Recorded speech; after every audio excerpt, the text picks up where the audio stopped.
Алатау баурайынан Ақжолтай хабар алдық. Фристайлшы қыз-жігіттеріміз бүгін Қазақстан қоржынына тағы 2 алтын, 1 қола медаль салды. Кеше жүлде алған Рейхард пен Калмаков және Галышева үштігі бүгінде сол биіктен көрініп, ел мерейін тасытты. Параллельді Моғолда Юлия мен Дмитрий 28-ші қысқы универсиаданың 2 дүркін жеңімпазы атанды. Алмас Әдуақас тарқатады. Құрметті көрермен, Шымбұлақта болған фристайл жарысының 2-ші күнінде қазақстандық спортшылар үшін сәтті аяқталды. Моғолдың жұптасып жарысында сынға түскен жерлестеріміз Дмитрий Рейхард пен Павел Калмаков іріктеу сынынан іркілмей өтіп бақытты сынға жолдама алған. Ол жерде ресейлік қарсыластарына қарсы тұрып, олардан жоғары балдарды жинады. Нәтижесінде Дмитрий Рейхард алтын, ал Павел Калмаков қола медальді жеңіп алды.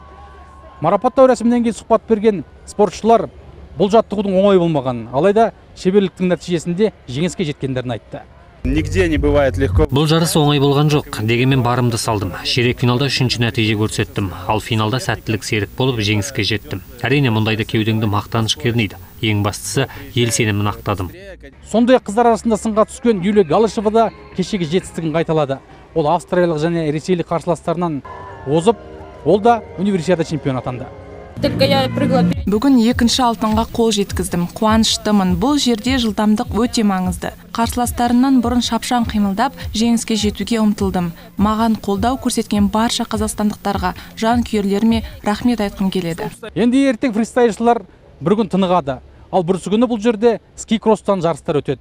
Біз өз кезегінде жерлестерімізге тек сәттілік қана тілейміз. Алмас Әдуақас, Нұрдәулет Жақсыбай, қорытынды жаңалықтар, Алматы.